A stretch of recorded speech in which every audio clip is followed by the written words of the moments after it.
peace must be our goal and our guide. And all that we strive for as a human family, dignity and hope, progress and prosperity, depends on peace. But peace depends on us.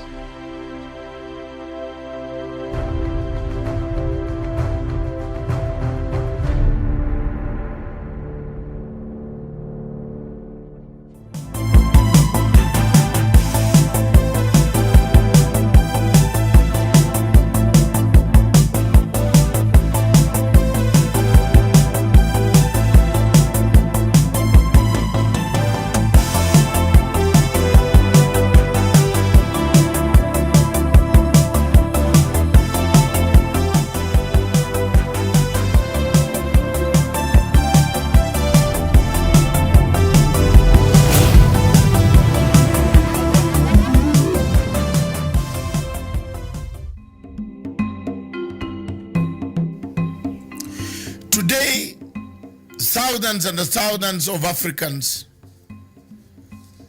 and many countries in Africa have conflicts. Notably, from Libya, Cameroon, Nigeria, Biafra, and Boko Haram, to Democratic Republic of Congo, of where we have seen a resurgence of the past military and conflicts coming back in that country. Hundreds and hundreds of people have been displaced, killed, maimed, tortured, raped, several of them dying of hunger, starvation, and other natural causes. The fighting seems not to be ending. For the sake of Libya, the Libyan recognized international government is under siege in Tripoli from another faction recognized by Egypt, France, UAE, and other countries. Whereas the one in Tripoli is recognized by the UN, it has been bombarded, has been strangulated, and many millions of Libyans are dying of hunger, lack of water. The water system has been cut off. The bombardment goes on. In Democratic Republic of Congo, we've seen more of active rebel activities returning to the region after some silence has been observed. When we come to Cameroon, we see millions and millions of Amazonians slaughtered. Yet, when you come to Biafra, again millions and hundreds of millions and millions are worried, displaced, tortured by the Buhari regime. Yet again in the north, we see Boko Haram killing, maiming, abducting, and burning down villages in the same Nigeria. When you cross over to Central African Republic, the same is the history that has littered Africa. While all these events are taking shape, Africa is silent. Africa is not making enough efforts to find a solution to what is causing the problems in Libya, in DRC, in Cameroon, in Nigeria, Biafra, and now you add in Khartoum, Sudan. As people die, the people of Africa have no answers, have no solutions. There is nothing to bring an end to the conflicts that have killed Africa. We seem to be new ones manufactured, old ones reignited, encouragement coming from external powers. one power that has been seen in the shadows of all these conflicts, especially the one of Libya that has escalated in the Sahara region of Africa, is France. When you come to Democratic Republic of Congo, the same country is in the shadows. The war can be seen is France. When you come to Cameroon, in Amazonia, the one behind that has the key to bringing peace is France. Therefore, our question as Africans, why are we silent? Why are we not saying enough is enough of the wars? Thank you.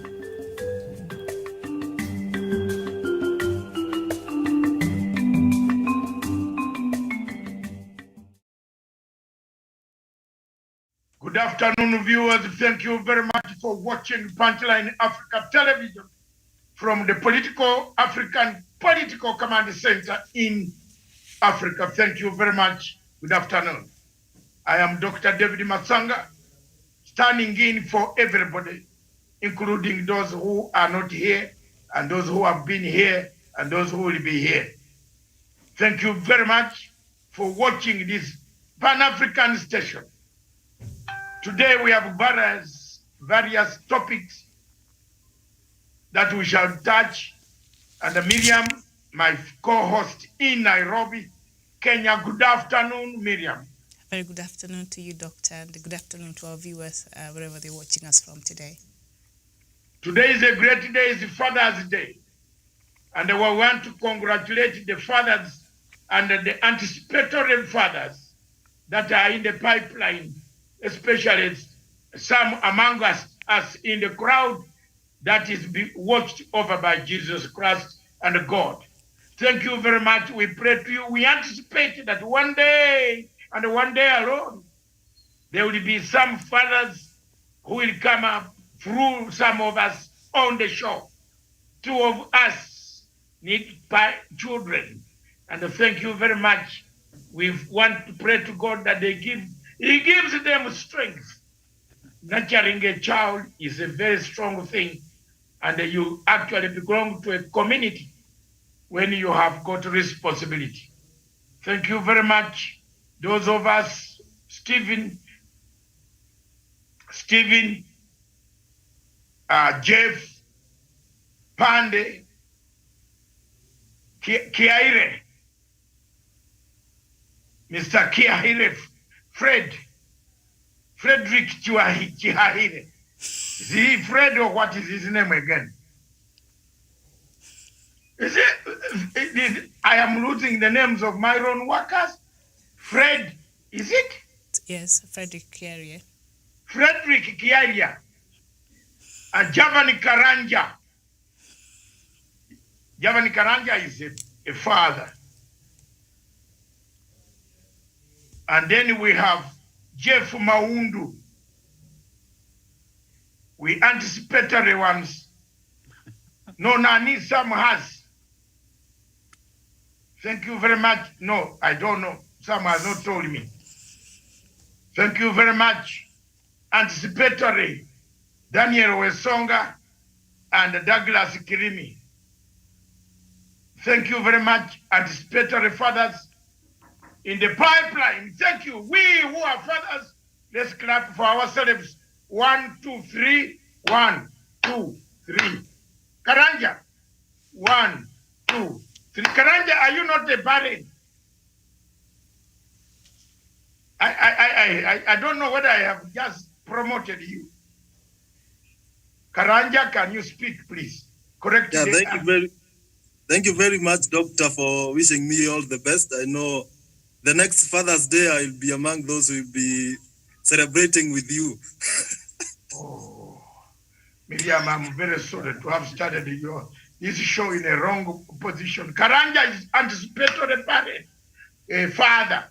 So you join the group of Mr. Daniel Wesonga, Mr. Douglas Keremi, and the rest. Thank you. God bless you. Try hard. Amen. Yes, try hard. It's not easy, man. You you can try and Tawish should thank me for having been there as a father. I hope you'll make these remarks public and well known here today. Sure. That I had felt that Tawish was never going to be here what he is. But I stood firm and I became very harsh.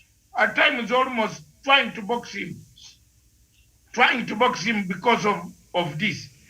I could take Tawish to Miriam, let me take time 1 minute, to a nightclub. And there's so many women dancing, very nice, beautiful ladies, well-organized ladies. They even come and dance near us to show that they are capable of muzzling us at night. But Tawish could not see anything at all. So I got worried. This is a live story which our viewers should know. But Tawish surprised me one day when he said, "Dad, thank you very much. I'm going to marry." I got a suit of 350 pounds. Tawish, am I wrong? It was bought in Paris. It was bought in Paris. And I hope you keep it very nicely. Sure. Keep it very nicely. It was bought in Paris. 350 euros. Yo pesa ngapi hapa angalia? Atherere. You know the quickest expert on the money issues is Karanja. Ask quickly. at about 11,000, 12,000 per euro. That's a lot of money. And I said, this is my present. And I got another 25 to that. Was it 25,000 cash? I said, that's my present. Thank you for marrying. Today he is a very stable man. Very stable. Thank you very much. Congratulations to Mama. And mwambie Mama, Jaibo, Ejo.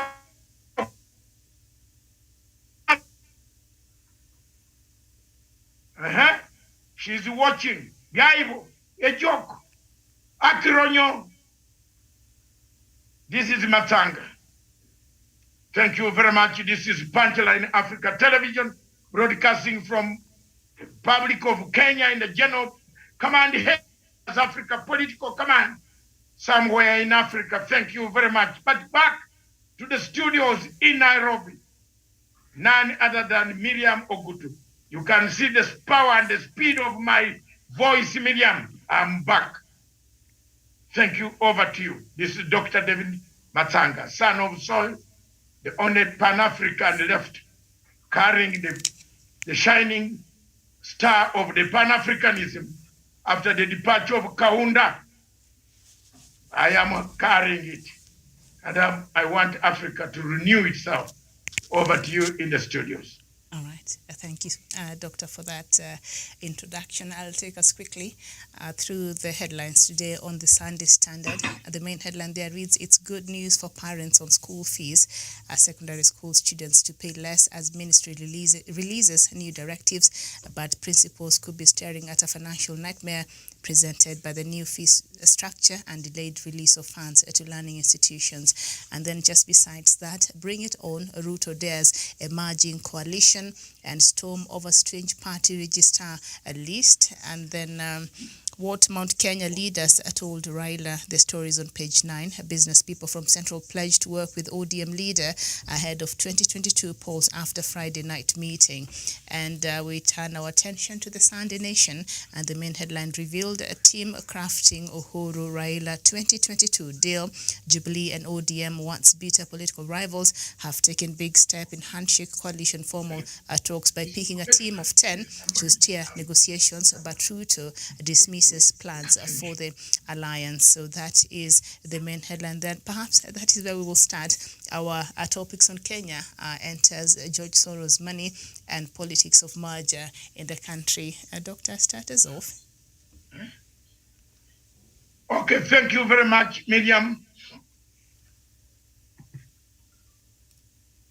Let me from time to time, we have been talking about George Soros. It is now very clear that it is true George Soros' money is in Kenya. An intelligence officer listening to me this morning, and any security officer listening to me this morning, and a government official listening to me try to dispute that is at your own peril. It's not mine. I'm not obligated to do any work for some people. I'm here to tell facts. It is very clear that George Soros has been pumping in money and wanting to muzzle this state. He has been trying to get through NGOs. If you look at the people who are teamed up in NGOs, who are going to court to frustrate the BBI, they don't have enough money to file one case, which is longer, which you must serve like 50 people. Photocopying alone is a nightmare. Who pays them that money? If you look at the way they designed the operation, the strategies, the logistics, the supply chain of how political parties are forming, and how Ruto and UDA are operating, you have no other way but to make a conclusion. There is a very strong hand behind his finances. If I'm wrong, this is going to come out. The Political Act and the IEBC is not checking. The government is not checking on this. Some time back, in 2015, a group of Kenyans left for United States of America. They went for 3 months stay in the US. That group was led by none other than the MP for Kikuyu. The MP for Kikuyu, his name is Ichungwa. Who is Ichungwa? Has anybody in Kenya wondered why Ichungwa Kimani wins elections every day? Unopposed. Not only winning, but unopposed. They look a cursory. Today I'm speaking some serious English. A cursory look at the project funding in Kenya and East Africa from USAID, Oxfam, George Soros, Open Society Foundation, Ford Foundation. A cursory look in Kenya, one will find the constituency of Kikuyu is the most funded with all projects sampled across East Africa. Why? Why do you think Ruto likes Ichungwa? Knowing very well that the Kikuyus in that constituency might not vote for him. And I want Karanja to take this note seriously. Those of you who write about and Douglas plus Wesonga. Why Ruto joined Kimani? Why do you think there's a link between Kimani, Ichungwa and Ruto? It's not because they like each other. It's not because Kimani refused to pay my 823 euros, of which he was in the IC in The Hague, the last leg of Rule 68, when I was fighting to remove Ruto from Rule 68. Ichungwa was there with Ali Singanga, myself, Waititu, and about 10 MPs. Chungwa told the people to pay lunch. Matanga, pay for me. I'm going to Turkey, Ankara.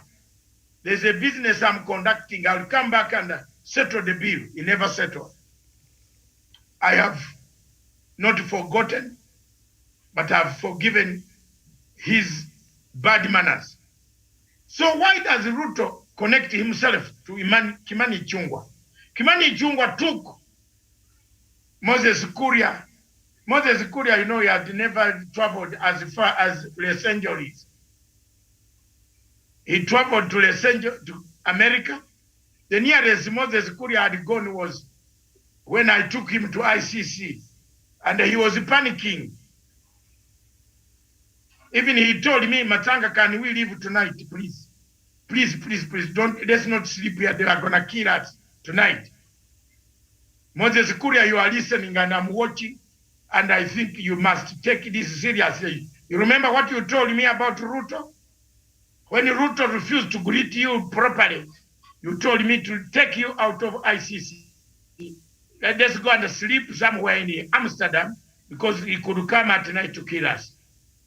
I told you, no, instead of doing that, I, Mugatana, and you, I told you I am a platinum elite plus on Kenya Airways. I will call, they will change your tickets. You will pay me the money when you are in Nairobi. Let's go. And we flew to Amsterdam Schiphol Airport. We drove. I hired a Mercedes, which took us 6 of us to Amsterdam Schiphol Airport, and we left. Because Moses Kuria was very scared of Ruto. He said Ruto refused to greet us outside the ICC. Miriam, you know, a human being in Africa brings the hand. You have brought the whole hand to be greeted. He just touched us here, meaning he doesn't want to see you. So we went back to the hotel, Movenpick. We packed our things, and I told them, for me, I've done my best on Rule 68. No, that was before Rule 68. Because Rule 68, Moses Kuria had already surrendered to Ruto. Few months later, Moses Kuria surrendered to the same Ruto that he said he wanted to kill him, and made me to run with my suitcases around the Hague, trying to hide, to save him. There you are. That's what the life is. This world is not my home. It's just passing through, as Jimmy Reeves said. Coming back to the topic, George Soros, Moses Kuria, under the tutorship of Kimani Ichung'wah, recruited Ndindi Nyoro. Have you seen how the thing, Ndindi Nyoro had never worn a t-shirt of an American type. Ndindi Nyoro had never traveled out of Kiharu. And honestly, he had never traveled out of Kiharu.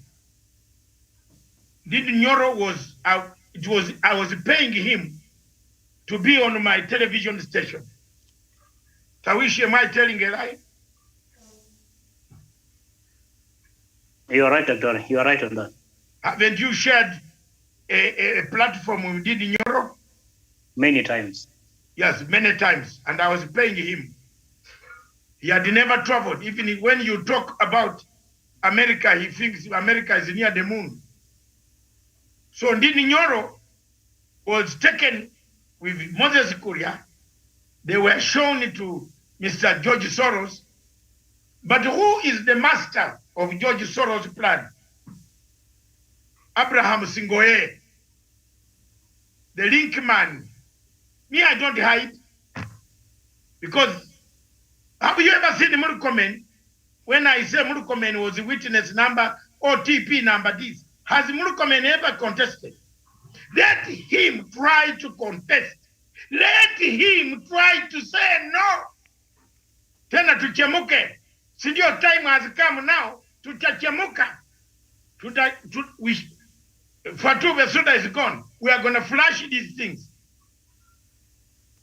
Mulukomen and Arab Sang, Sang, the governor of that place, what is it called? Nandi. They should not talk. They should, those are George Soros. One is George Soros. The other one is USAID, Kenya. USAID Kenya is a CIA organization, framed, organized, linked to South Africa. That money arrived here in 2007. It created havoc. That money again of George Soros has arrived here.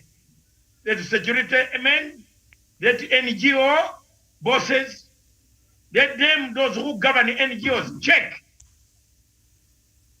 Kangata and Ruto have now opened an office fully serviced by George Soros in America.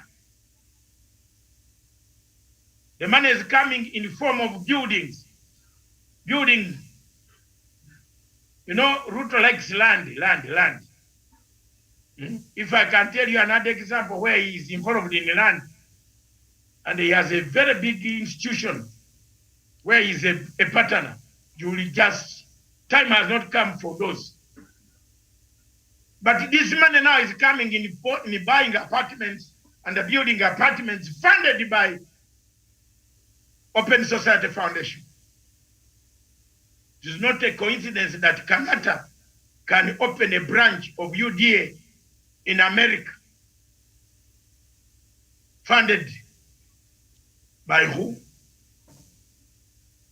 By who? The American government itself, if it had been Trump, would have closed that office like tomorrow.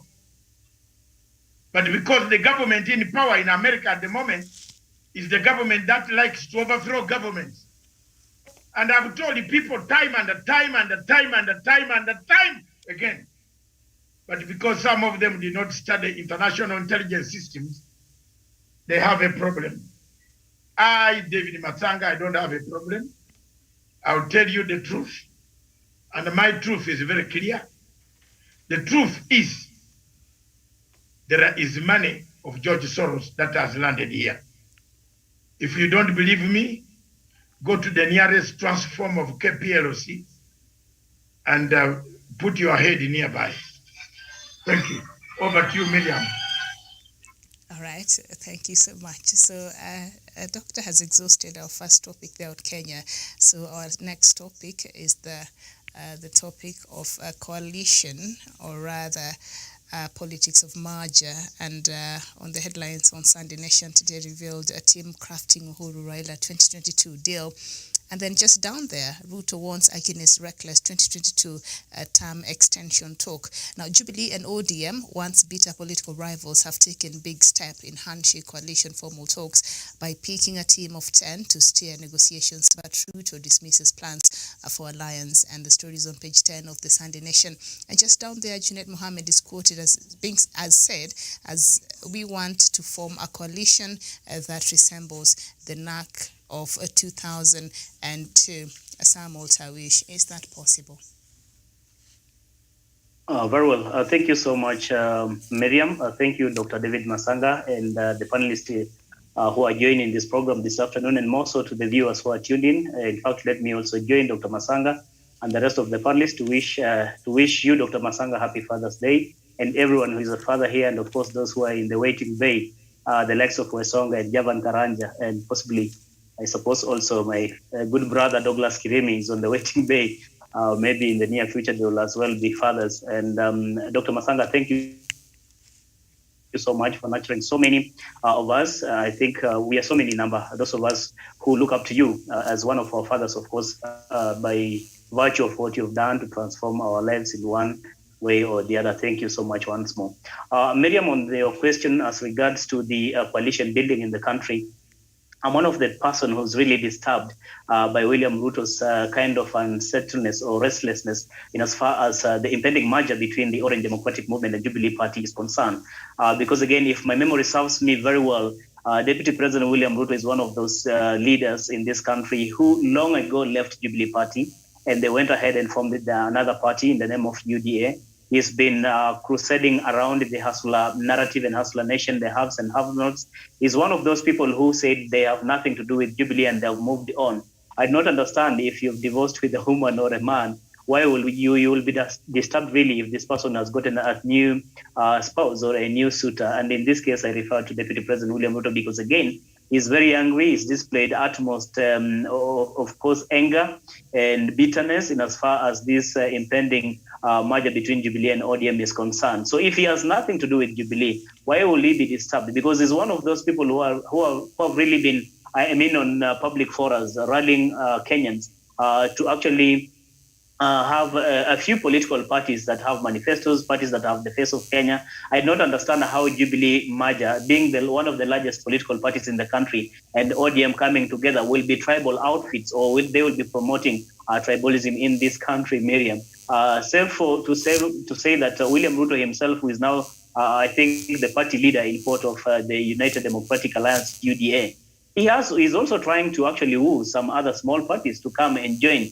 his UDA party, the likes of PDP of Mingo Magara, the likes of PEP, I think People's Empowerment Party of Gatundu South MP Moses Kuria, and so many other parties, including the Service Party of the former Agriculture Cabinet Secretary Mwangi Kiunjuri. So why does William Ruto really find it difficult to understand that things have changed, that we have crossed over to the other side of the river and there's no turning back? I mean, as a people, I'm speaking now on behalf of the people of Kenya, that there's no turning back when it comes to the unity of purpose of this country. And I think that is where President Kenyatta and former Prime Minister Raila Odinga are taking this country, the unity of purpose, bringing on board all and sundry, people from every other region, people of all religious beliefs, people of different political outfits to come and reason together, because only then, if we are united, is when we can move this country forward, and not the kind of politics that William Ruto is trying to pursue. I think he's doomed to fail, because already looking onto the kind of bitterness and anger the deputy president has been displaying ever since the news of the formation of that big coalition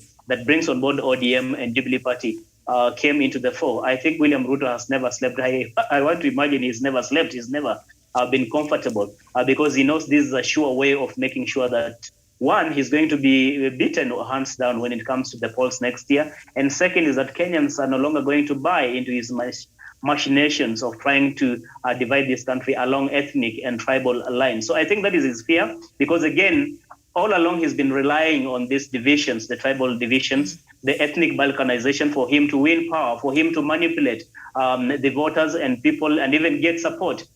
That is why he's the deputy president of the Republic of Kenya today. So I suppose that the deputy president, William Ruto, really fears that this major coalition has already shaken him and he has no chance of becoming president come next year in 2022. But again, Miriam, as I submit my last point, I want to note this, that the coming together of Raila Odinga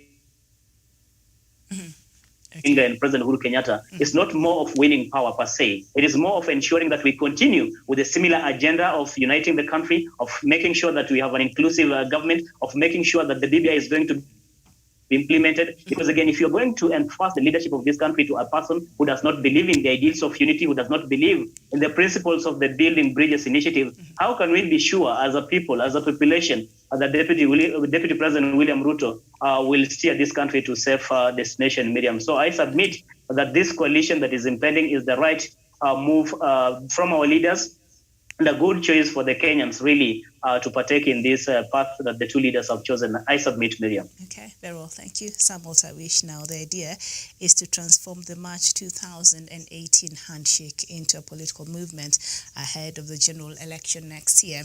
And last Friday, ODM leader Raila Odinga evening hosted by a section of the central Kenya business community an invite-only event with heavy political undertones.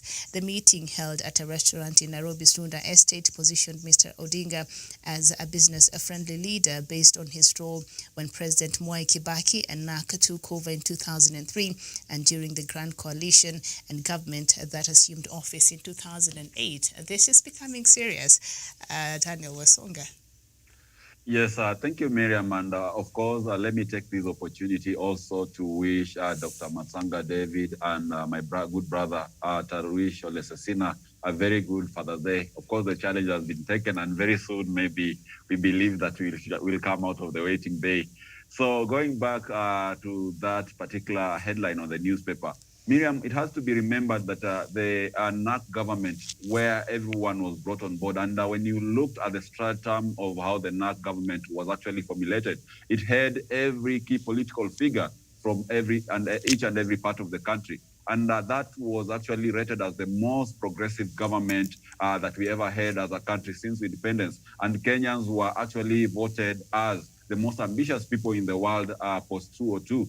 And that is the same thing that President Uhuru Kenyatta and the former Prime Minister Raila Odinga are trying to do, just creating a scenario a stage where all Kenyans will come on board from the different diverse origins to come together and be able to enjoy power, to be able to come together, work in peace and harmony to ensure that we do have a progressive country. And as it is, Miriam, when you look at that vis-a-vis the handshake, this is the same government that we are having right now, and it is the same government we had post-2008, where Raila Odinga and Mwai Kibaki had a handshake once again. And that is the time when major projects, just like Thika Superhighway, the Vision 2030 flagship projects, were brought into fruition. And therefore, I have very, very much confidence in whatever is happening today.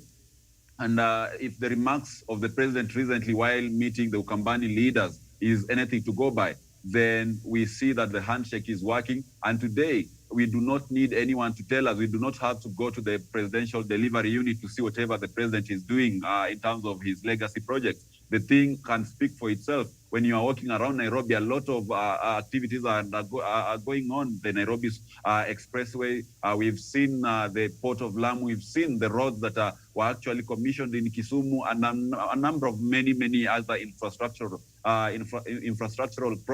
projects which are going on. And therefore, that tells you, Miriam, that when we come together as a country, when we unite as a people and face a common agenda and come together to ensure that we have unity of purpose, then great things happen as a nation. We enjoy the progress, we enjoy the tranquility and the progress of our people united. But whatever William Ruto is trying to do is trying to bring on table separationist politics. And that has been his hallmark, Miriam, because you remember before the corona pandemic crippled in, he was actually moving around the country, mobilizing people along class and caste lines, telling people that you are the hustlers, you have been discriminated for on a very, very long time, and therefore you have to stand against the dynasties. That is a divisionary kind of politics, a card that could actually plunge this country into mayhem, a scenario like what happened in 2007, 2008, and therefore there is need to have unity of purpose, as my brother Tarwish puts it.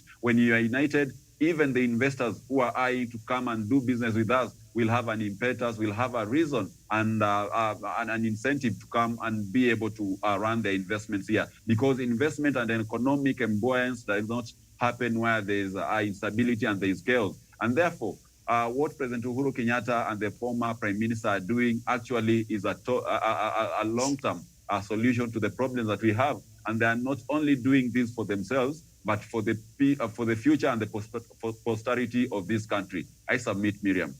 All right, thank you so much. Jevan Karanja, your thoughts on this new coalition in the offing?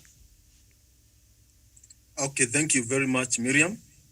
And I also joined my other panelists to wish fathers in the house a happy Father's Day, and more to Dr. David Masanga for being there and inspiring us to be the best version of ourselves, and that I wish and the rest of the team behind the scenes.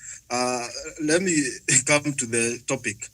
And one, I'm very optimistic that this merger of JODM and the Jubilee will be beneficial to this country, because we have done the mock experiment, we have done the piloting exercise, and when I say that, I mean the handshake. We have seen it being a very transformative kind of an agenda where every... Okay, we apologize. We seem to have suffered a bit of a technical hitch there from body in this country feels saying that he has supported, and since the handshake, he has been able to deliver on his mandate. And for me, I'm a witness for that, because the kind of project, the kind of infrastructural change that have taken place in this country since the handshake, Miriam, they are mega project, and their reality is something that you can go to the ground, you see and you touch them.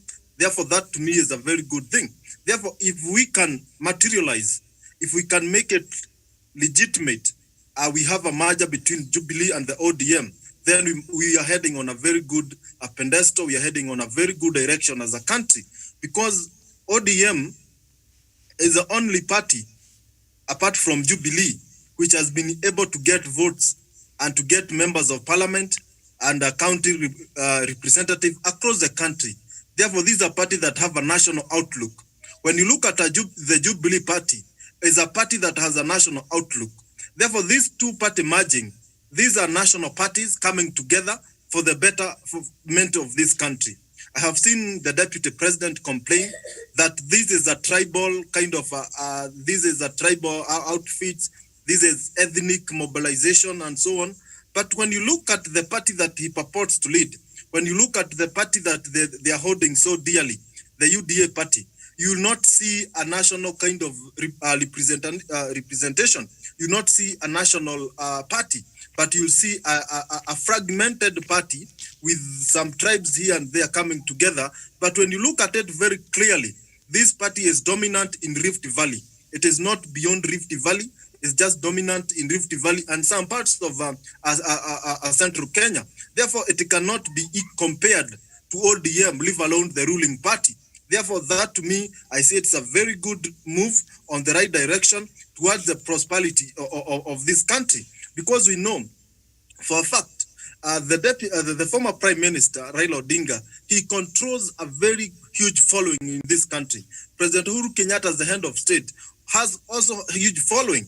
And Miriam, since the handshake, and we have experienced, and to me, I will say, use this scenario like that, since this has been courtship, let me, for example, because since the handshake, we have seen President Uhuru Kenyatta and the former Prime Minister coming out and starting to bond even in a way that we didn't even expect. Therefore, if this courtship has been well, Miriam, now this is a time to make it official and to marry these two parties so that we can move on to the next stage. And the next stage is going for the ballot. And Miriam, this coalition is not going to the ballot to lose, Miriam. This coalition, it is a sure bet because it has the political big wings. When you look at the parties that are coming on board, we have Wiper on a working coalition, working relationship with Jubilee. We have KANU. We have other parties on board. Therefore, if ODM can come in and we bring the One Kenya Alliance on board, Miriam, then that will be a national party. But when you look at UDA, Miriam, and this is a comparative I'm laying down here, UDA, the only big politician that we have in UDA is the deputy president himself. The rest that we have, these are political toddlers. Because when you look at Ndindi Nyoro, these are people who cannot even bring as a substantive votes from Kiharu. When you look at Kimani Ichung'wah, when you look at Didmus Barasa, these are just young politicians who maybe are working to ensure that in the next phase they graduate, maybe to be a regional leaders. But to this level, Miriam, I beg to submit that the ODM Jubilee merger, this is uniting country, and Miriam, if we can bring all Kenyans on board, then we are heading at a very good place as a country, and this will also trigger the social cohesion and the economic growth of this country. Thank you. Thank you so much. Douglas Kirimi, the intention is to create what we had in 2002, the Kibaki-led NARC that saw former late President Daniel Toroitich arap Moi leave power after 24 years. Are we ever likely to see such a moment here in the country, the intention that now this new coalition has? Thank you, Miriam. This afternoon, I'm very happy to hear that the Deputy President of the Republic of Kenya, Dr. William Ruto, is a worried man. That the Right Honorable Prime Minister Raila Odinga and President Uhuru Kenyatta and the allies are coming together. I remember, Miriam, this is William Ruto who has never worked with any national leader except President Uhuru Kenyatta, who has been tolerating him and also giving him a room to do everything that he has been doing since his first term. But we saw his wings being crippled in 2018 when the handshake came into being. But for this coalition to come into fruition and also make sure that the people of Kenya are liberated of corruption completely and also taken to be promised the land as a explained by the Right Honorable the Prime Minister Raila Odinga, we need to be able to get William Ruto and his allies to a corner and be able to defeat them in an election. How do we defeat them in an election? We have to defeat them using a super coalition or an alliance that is going to be ended by the Right Honorable Prime Minister Raila Odinga, because Raila has been able to bring the word of magic that has been able to bring this country together for a greater good. In 2002, Raila Odinga teamed up with the Kibaki and other opposition figures to be able to bring an end to the Kanu rule that was supposed to go for 100 years and cut their dream short. 2010, Raila came together and also with President Kibaki and gave us the constitution that William Ruto fought for. Fought against and made sure that it did not pass through their no campaign. But God is good. Kenyans fought and made sure that that came to fruition, and the people of Kenya enjoy that constitution, including William Ruto, that protects him. If we are having the old constitution, William Ruto would have been sacked in 2014 as a deputy president. But Miriam, at this point, we are having a momentous moment for the people of Kenya. History is beckoning that President Uhuru Kenyatta and others will come together, the Right Honorable Prime Minister and everyone else will come on board. People that love Kenya, patriots, people who hate corruption like Raila Odinga are going to steer this country forward. Patriots like President Uhuru Kenyatta are going to make sure that this country or power of to lead this country is never added to a thief. Are people that are worried when others come together. But when Moses Kuria joined him, William Ruto wants us to continue crapping for him. When Waruke, a thief who was a student from the National Serious Board, who comes together to him, he wants us to crap for him. But when Raila and President Kenyatta and right-minded Kenyans come together, he calls it ethnic balkanization and mobilization.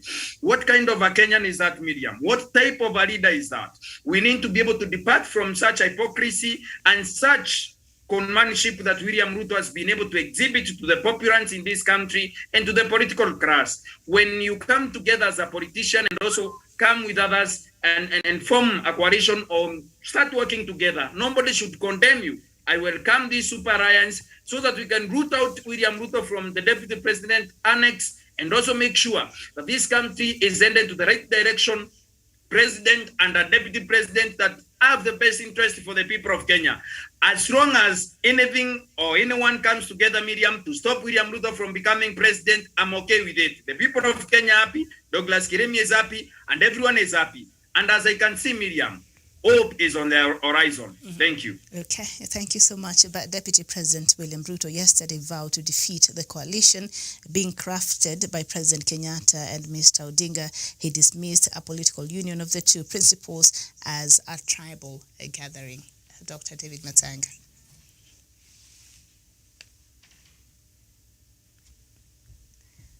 Doctor, are you there? Yes, I'm here. Thank you very much, Miriam. Thank you very much, my fellow panelists, and thank you very much, viewers. I don't term this as ignorance, but I term it as the biggest type of stupidity. Stupidity that cannot be. You are busy crafting. Ruto stood in Kasarani and told us that if we cobble parties together and form a stronger party, our party will look like ANC of South Africa. Ruto comes back and injures the same party he cobbled together. He makes it look like a shell. Now he wants, after going to UDA, he wants to control Jubilee, and he does not want. Can I tell you, and if any of you can give me an answer, I've already written it and the people have failed to give me the answer.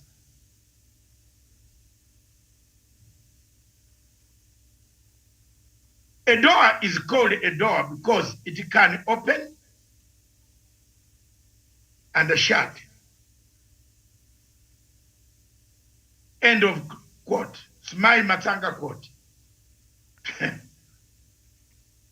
Miriam, what do you think about it? Just tell me. I wanted to say much here. Just the answers will end up on what we are talking about. Mm-hmm. A door is called a door because it opens and shuts. Mm-hmm. But if a door does not open, or it opens and then does not shut, what do you call it?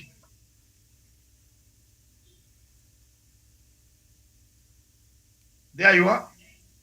I'll take you further to philosophical lessons one of these days, one show for 1 hour. And I believe some of it will be very good for you.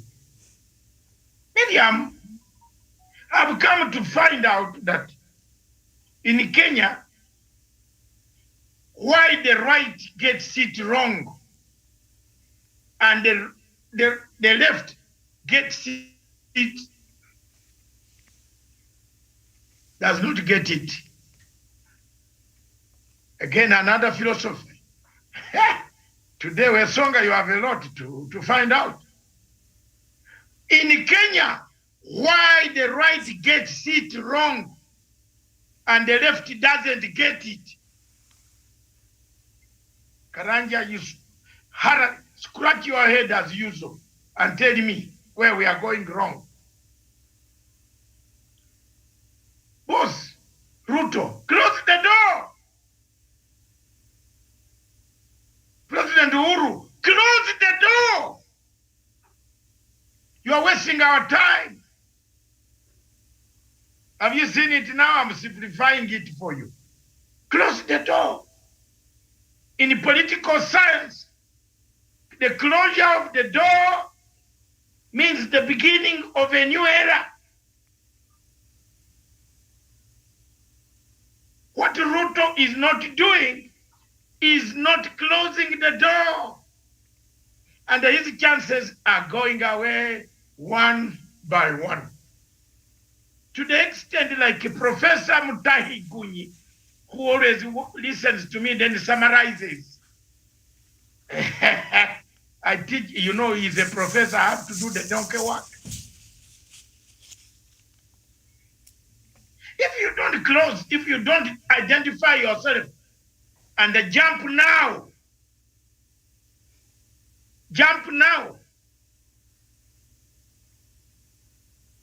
you saw the Kenya Olympic team.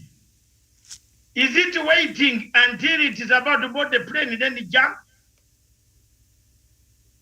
Are they not doing rehearsals now? Didn't we have the team selected yesterday? Questions, answers. Let people not finya macho sana. Naona watu wanafinya macho. Douglas Kerimi, usifinye sana. Kuja na answer. Close the door now. A door cannot be called a door if it cannot open and close. It is a very serious, significant point of view in political science. President Uhuru Kenyatta, I studied political science. I went further. Your Excellency, close the door. Close the door. Close the door. If you don't close the door, Mr. President, your time is closing. They are going to close you out. Close the door. And Ruto, shut the door. Or shut it. You opened it. Shut it. You jumped to UDA. Shut the door. How many of you open the door when you are using your back? Try it tonight, Wesonga. Go and put in a padlock, remove the padlock and open using your back.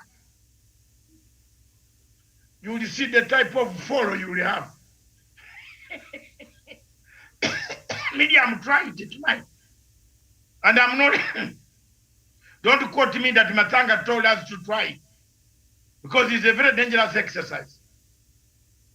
Close the door, shut the door. Call it a door, a door.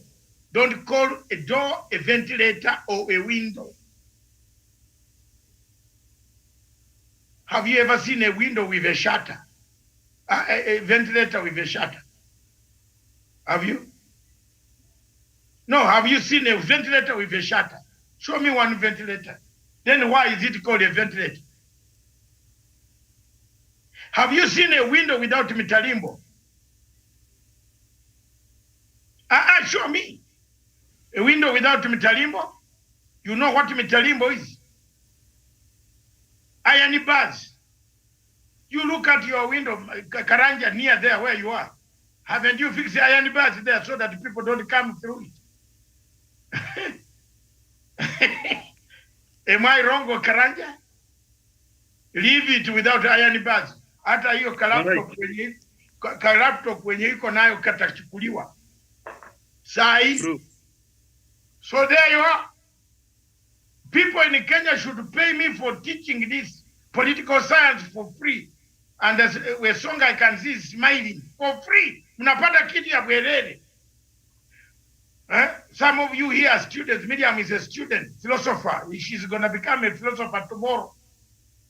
Professor Nyali's children should pay me for teaching this theory of a window, of a door shut and close. Close the door. President Uhuru Kenyatta, close the door. Ruto, shut the door. Shut your mouth and the door. Go.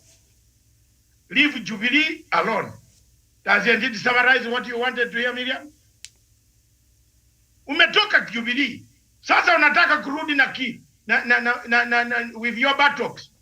Opening the window with your buttocks. What the hell are you doing? Unataka kuroga sisi. Wewe umetoka enda. Are you trying to bewitch us? So that our children go on urinating on our beds? It's very strange. Close. You have gone, go. You decided to go. Enda. Unataka nini nyuma? Wacha Uhuru afanye ambayo anataka. And Mr. President, for me, I don't always act like a Mutahi Ngunyi. I give practical lessons. Your Excellency, these MPs from the Rift, these ones, some of them like there is one there who looks like a Zairwa, Congolese. Is it? What is his name? Brown lady, youngish, is on TV all the time. Just show them the door. The act, the political party act is very clear. You will see how many will run back to State House to beg you. Show them the door. Uhuru Kenyatta magnify, extend. It is not, Ruto doesn't know that he himself is extending the term of this tenure of this government. He doesn't know. Another point I wanted to make here for Kenyans to know. You are spreading COVID-19. I don't know why the president has allowed this guy to go and collect people in West Pokot. Fucking man! This disease is very bad. I'm sorry, I'm speaking American English today. So that word is not very bad. But it's not very good for Miriam's children watching. Sorry. But look, and my children, no, mine have grown up. Let me tell you, Miriam. Learn from Uganda. People told you Ugandans started managing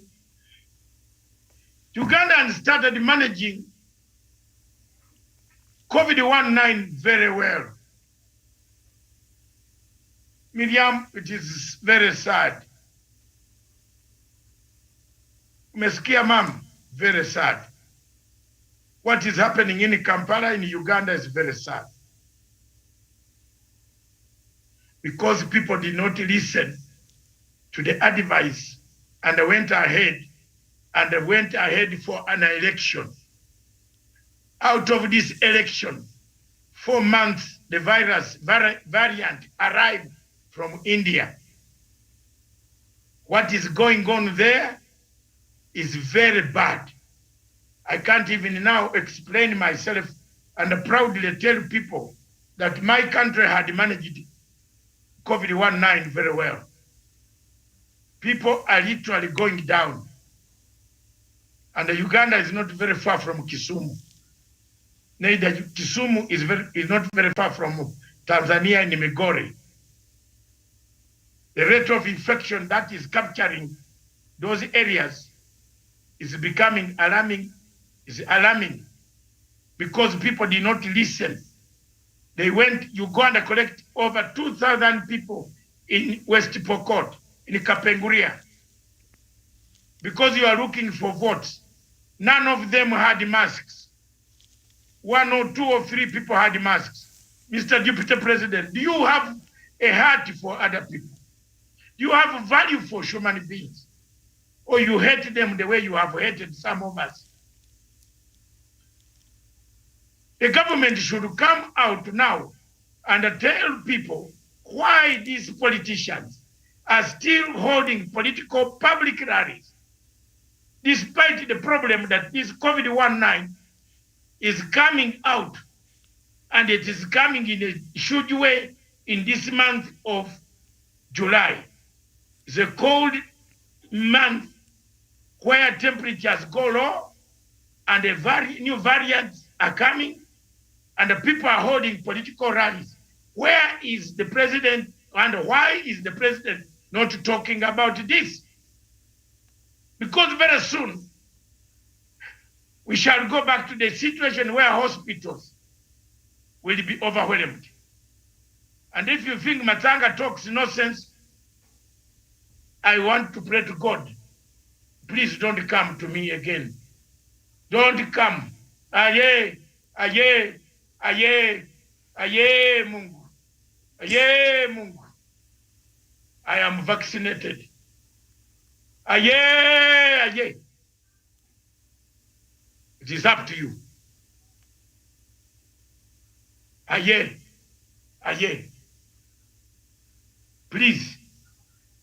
And if you think I'm talking rubbish, continue attending Ruto's meetings. You will tell me tomorrow.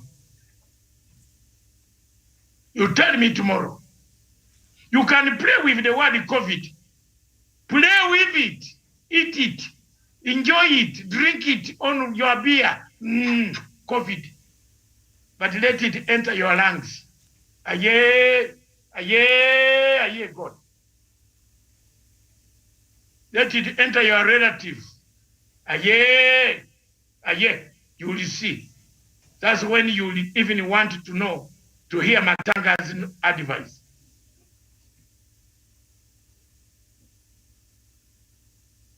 Ruto has taken his Russian medicine. They have come quietly and given him. He went to Turkey, walimugonga. I'm now revealing for you. Walimupiga hiyo kitu ya pili. So you continue attending his rallies. Come in big numbers.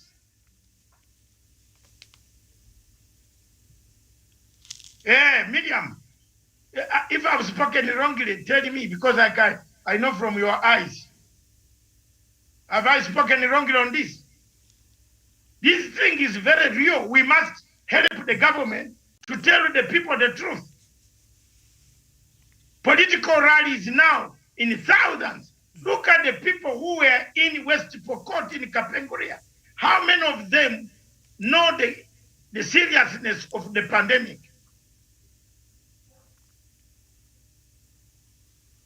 We are not yet out of the woods. Kenya has not even immunized 1 million, over 2 million people.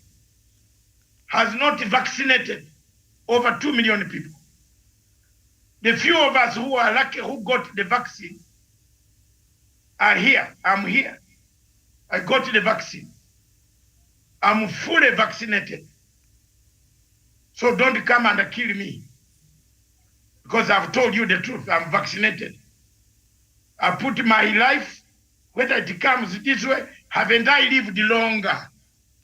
65 years God has given me. But if he has given me this briefing space medium, it is up to you people. Maybe he told me to tell the message. It's up to you. Wewe endelea na kwenda kwa hiyo mambo ya Ruto, Ruto, my foot. Ruto went to Ankara to Turkey. He was vaccinated there. He asked for permission to go to Turkey. Recently, didn't you hear he was in Turkey? The man is vaccinated. And the man goes on calling people in West Pokot to kill them. Who will vote for you in 2022? Who?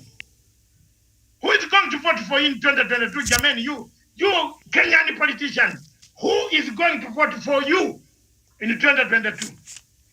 The same people you are calling now, Miriam, the same people, surely God. Is God seeing this? Yeah. That's a very strong prayer. You wait. Hiyo mambo hapana mzuri. Hiyo kitu hapana ya kucheka. In Uganda, we are struggling with oxygen. Oxygen cylinders are not there. People were told not to follow public political rallies. They went on running on political rallies.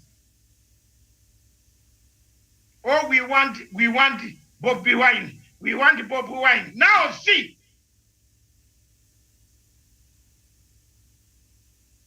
Oh, we want Museveni. We want this. Now see. On this one, Museveni, on rallies, he kept his rallies through virtual. That one, Museveni said, he told them.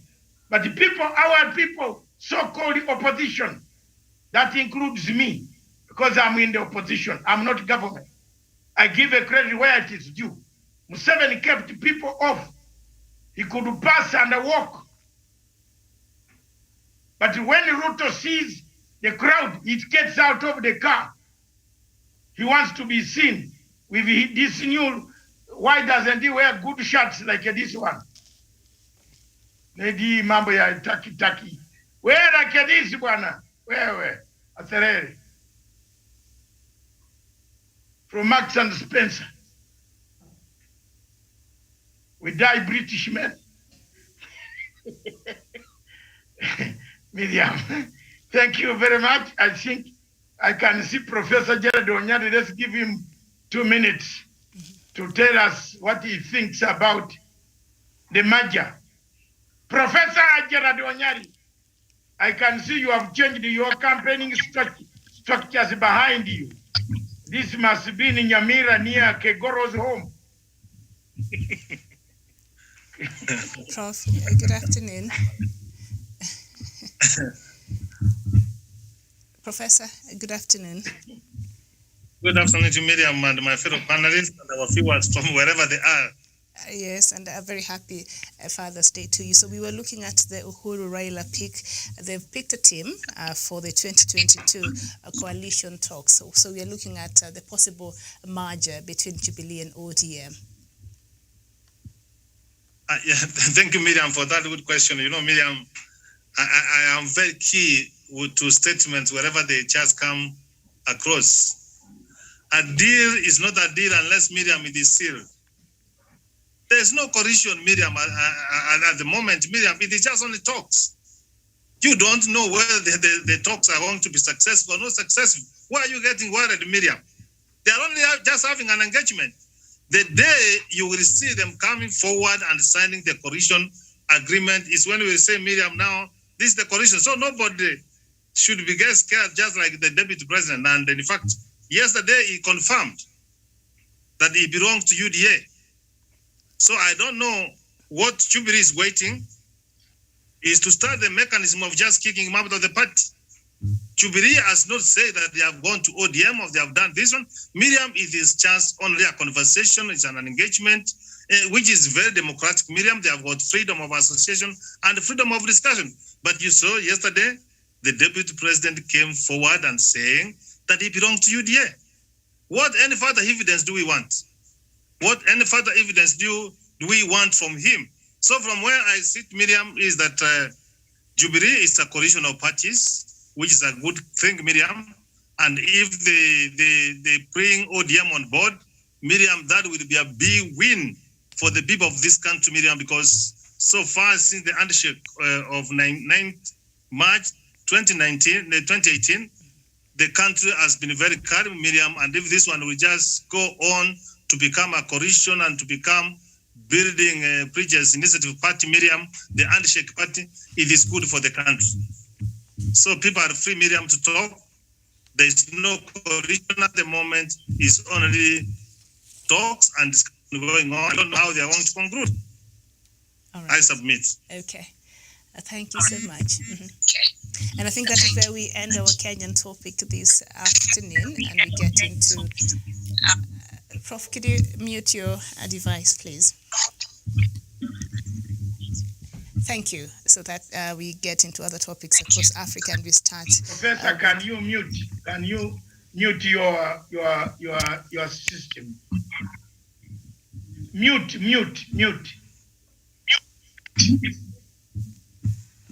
I'm in your mirror. All right. Thank you so much. Doctor, start us off with you are in a muting, but unmute, mute your phone. All right. The production will take care of it.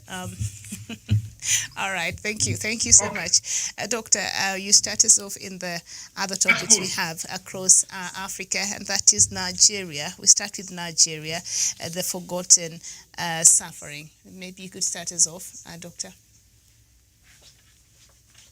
Thank you very much. I will be quick. Nigeria has been bleeding. The United Nations Security Council goes to put sanctions against Myanmar.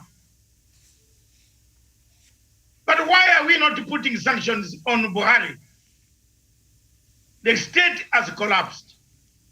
Why is the world watching Buhari walk free?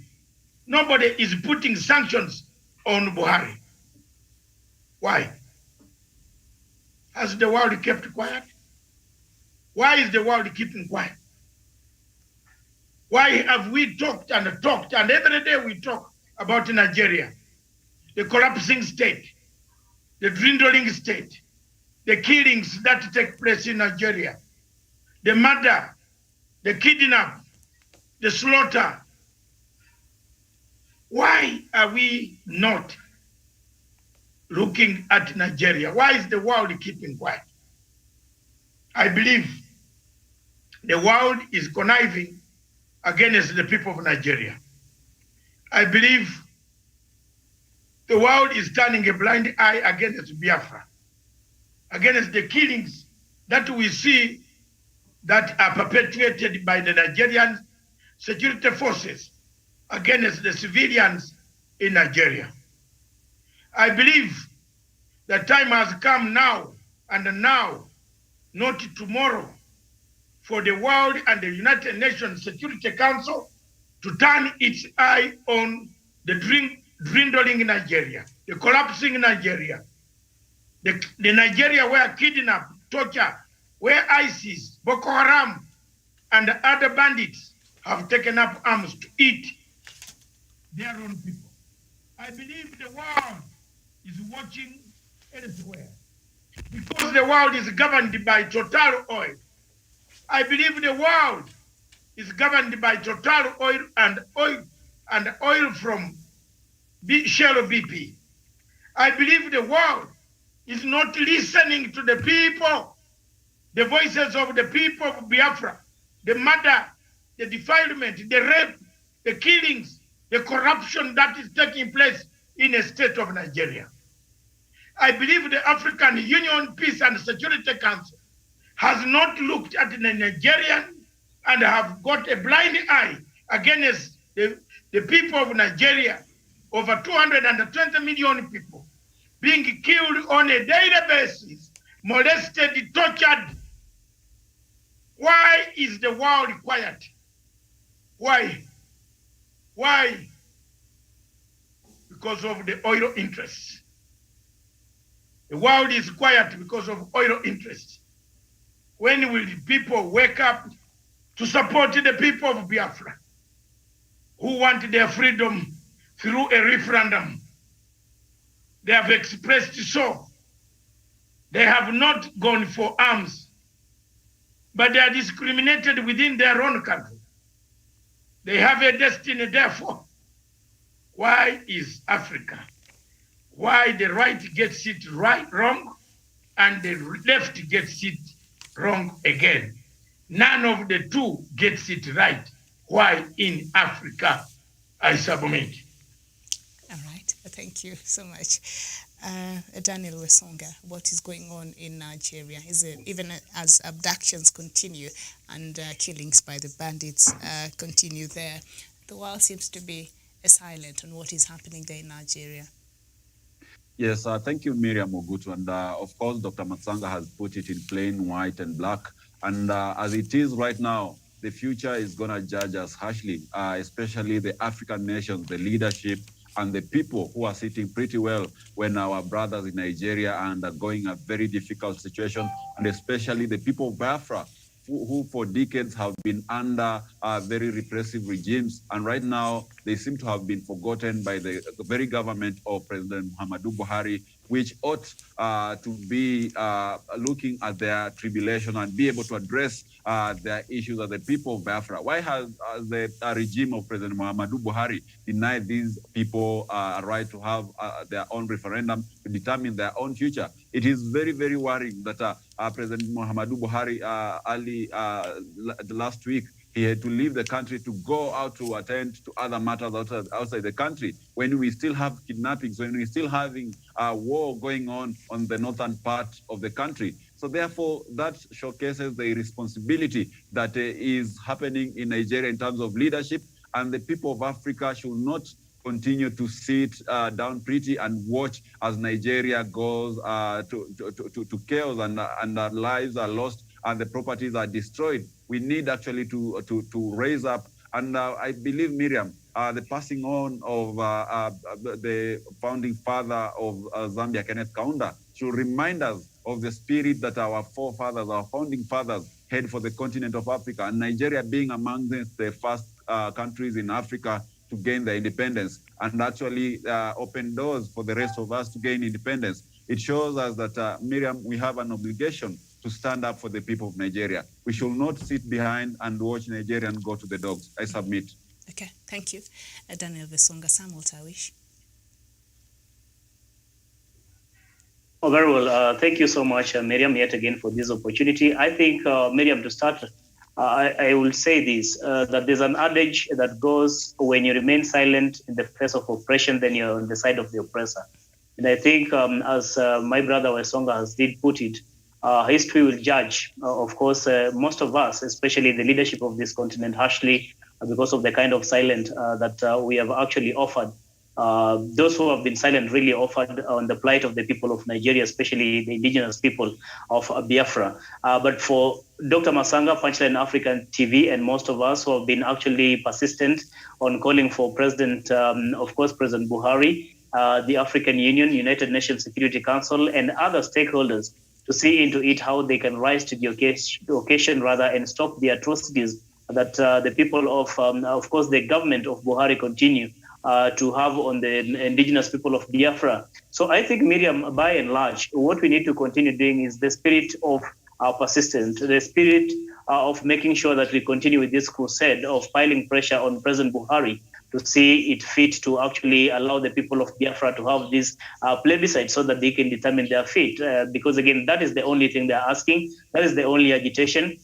It does not necessarily mean that if we go to a referendum, probably the people of Biafra will have won by the end of the day. But I think it is good to allow them to have this referendum so that they can determine whether they can go separate ways or not. But again, Miriam, as it is today, I think, especially in Africa TV and what you have been doing all along, I think history is going to be very fair on our side. That we have tried and we will continue with the same spirit. There's no retreat, there's no surrender. And as far as continuing with this push to have President Buhari actually allow this referendum to happen. But again, as I wind up on my submission, Miriam, it is also important for us to remind President Buhari and others who continue to oppress the innocent civilians simply because they feel they are in power, they have the instruments of power, and maybe they are beyond reproach, that there's nothing that can be done by ordinary civilians to them because now they wield the instruments of power, that the sins they continue to commit on the lives of innocent civilians will come and haunt them one day, Miriam. Because again, the spirits of the founding fathers of this great continent of Africa are actually hovering above the heads of these individuals who continue to sit pretty and watch, in fact, even participate or perpetrate the atrocities that we continue to see in parts of the African continent today. So Miriam, as we continue to talk about Nigeria and other countries in the continent today, it is important for these leaders to be reminded that today they're in power, tomorrow they will be former leaders. And therefore, if it is not during this time, I can tell you for sure that they will pay for those atrocities. They will surely pay for the sins that they are committing on the innocent civilians. Miriam, I submit. Okay, thank you. Shevan Karanja.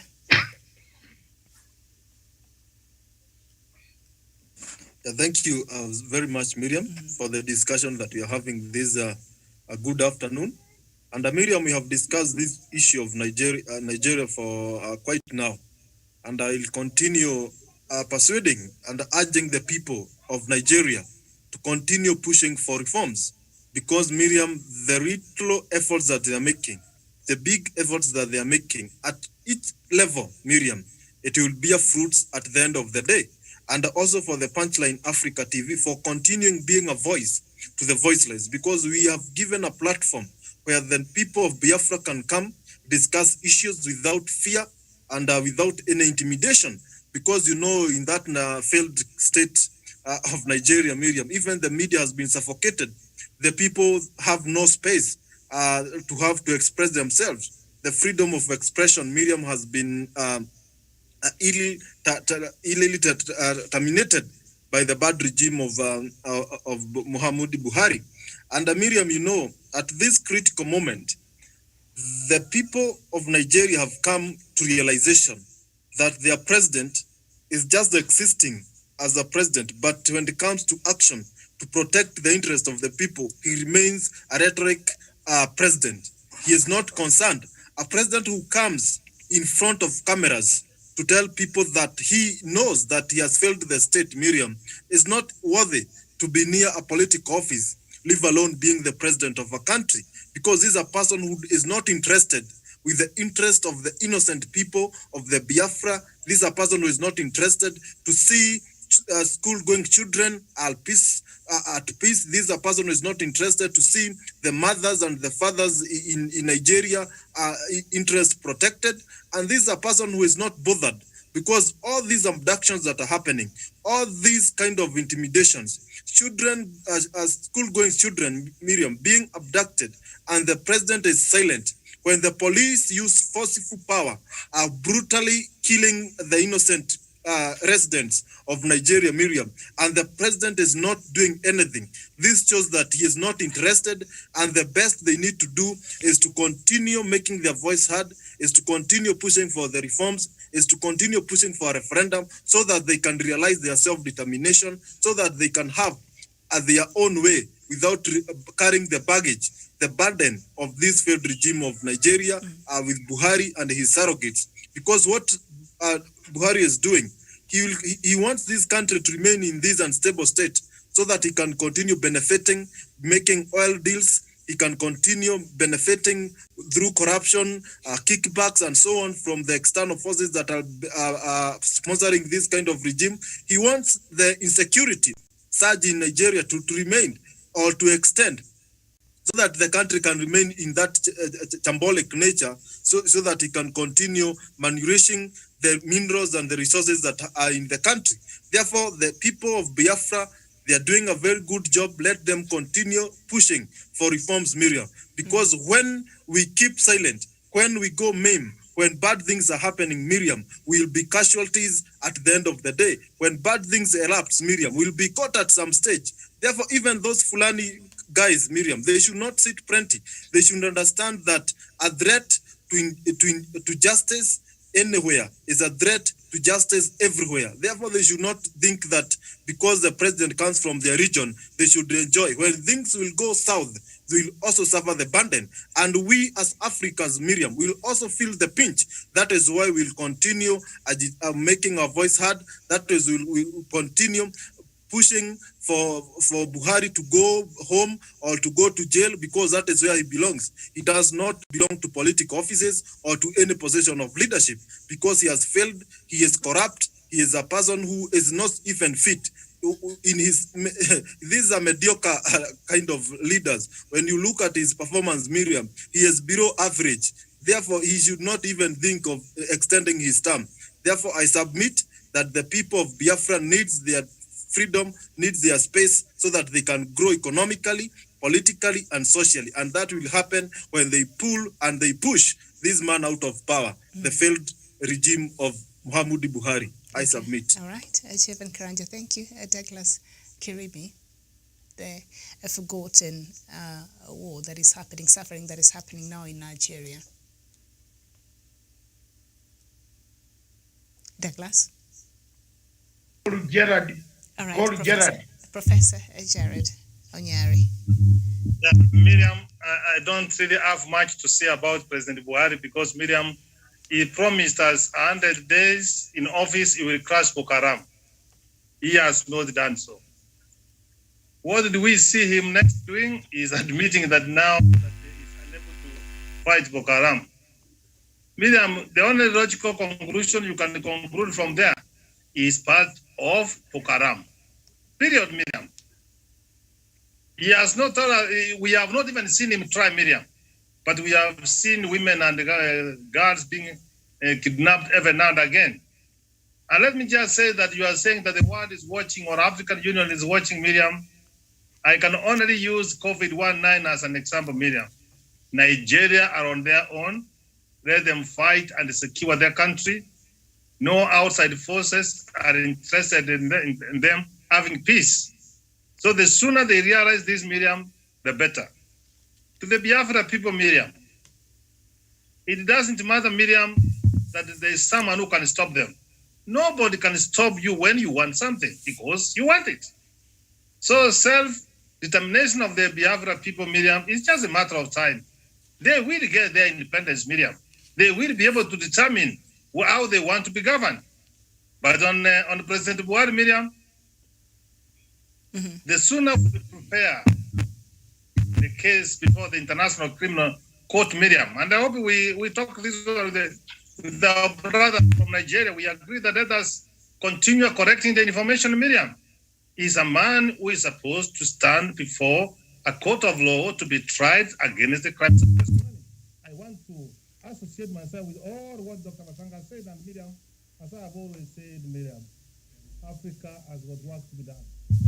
And we can't run away from it. We may seem not to be having power, but in fact, we are having a conversation, we are having an engagement, and we are telling the people of Nigeria, the Biafra people, keep on fighting. The people who sat somewhere in Bahrain in 1884, they decided to partition the continent of Africa, Miriam, and you expect that they want in Africa? No. Dr. Masanga said that the instability in Nigeria is good for the West, because, Miriam, you know, Nigeria is one of the world's largest oil-producing countries. So they know, Miriam, very well that when there's tranquility, when there's peace, when there's stability, Miriam, the otherwise may be taught, Miriam. So the people of Nigeria, we stand together with you. but don't expect anything good from Africa Union, Miriam. It should have come, could have come. Don't expect anything from United Nations Security Council, Miriam. Miriam, the other day I shared with Dr. Masanga, Miriam, that there was a car which was in Democratic Republic of Congo. It had an accident, Miriam. When it overturned and we were opening, Miriam, you know what was inside? Cartons and cartons of precious minerals. That's gold and diamond, Miriam. That's where Africa is. Let us keep on fighting. Victory is coming. It is not far away because, Miriam, we want to fight for the good and stability of Africa, and nobody is going to stop us. I submit. Okay, thank you so much. And that brings us to the next topic on Africa, and that is to do with Zimbabwe. Prof, please, could you mute your device? Thank you. Is French conspiracy working in Zimbabwe? Doctor, start us off. Thank you very much, Miriam. A few months ago, I analyzed the conflict in Mozambique. 6 years ago, I analyzed a conflict in Great East Africa and Central Africa. I told the people that there is a proxy war that is shaping up in the Great Lakes region. The French have finished West Africa. The French have finished North Africa. And I want the people of Zimbabwe to listen to me, and the people of Mozambique to listen to me. If there are troops that should go into Mozambique, those troops must be SADC supported troops. Zimbabwe should not take any troops single-handedly across the border to Mozambique unless attacked by what is happening in Mozambique. The problem of Mozambique, and I want to speak, I'll talk about it tomorrow exclusively. Let's now keep it quiet. I'm going to expose the rot that is taking shape in that war. I'll speak at length under Matsanga Africa perspective. And then you'll hear my views, Miriam. The point of Mozambique is this. The president of Mozambique has become commercial. He's a commercial president who is like a Ruto. There's no difference between Nyusi and a Ruto. As a result, and I am telling you, I am calling Chisano to tell Mr. Chisano, the country is going to pieces, to the dogs. Remember what killed Kabila? What killed the father Kabila? What was it? What killed Kabila was, and I remember very well, was very clear. Greed. Greed took Kabila to the coffin. Kabila grabbed too many contracts of each Western companies that wanted mining concessions and other concessions in Democratic Republic of Congo. I speak with a lot of respect and a lot of courage and a lot of intelligence in my hands. If anyone has more, let him challenge me. I have been behind the scene. I know what happens. As a student of the Great Lakes region politics, which is offered as a subject in London universities, like London School of Oriental and African Studies. Miriam, you can take it online and you can enjoy, my dear daughter. You learn quite a lot of intelligence operations. It's a good subject that I encourage you to do so. I don't speak by looking at books. I don't speak by collecting paperwork. I know what goes on. President Nyusi of Mozambique has become a commercial entity that has attracted both Chevron oil, Total oil, BP oil for gas, hot springs gas oil in Cape Delgado. The time and the wind has changed. It's changed. People are asking, you gave us this contract. Now you have given this contract to another person. And then this one, the Americans are now shifting. Look at what is happening in Miriam. Anywhere where you see a conflict that surrounds itself around oil, like in Nigeria, the Biafran war, it was oil. Total oil versus Shell BP. Anything you see where minerals are concerned, two countries. Now they have added another country or two other countries. Sorry. One. Sorry. All right. Sorry. One of the countries is France. When you see a conflict of oil, France will be handy. When you see a conflict of oil, America will be handy. Behind the scenes, lurking in the shadows. Now there is a new partner, a new wife that America has married. In terms, literally, political terms, I'm not saying real marriage. So the people of Qatar should not get annoyed with me. I know there are very good women in Qatar who can be married by their husbands. But America has married Qatar and brought Qatar on board. Remember, France and Qatar, and this is going to be a thriller tomorrow. Miriam, don't miss this. France and Qatar. Qatar does not have drilling equipment for oil. It has the money. What does Qatar do? It gives France money to drill on their behalf, and then it takes the oil. Because the oil in Qatar, in Doha, in that small kingdom, is getting little.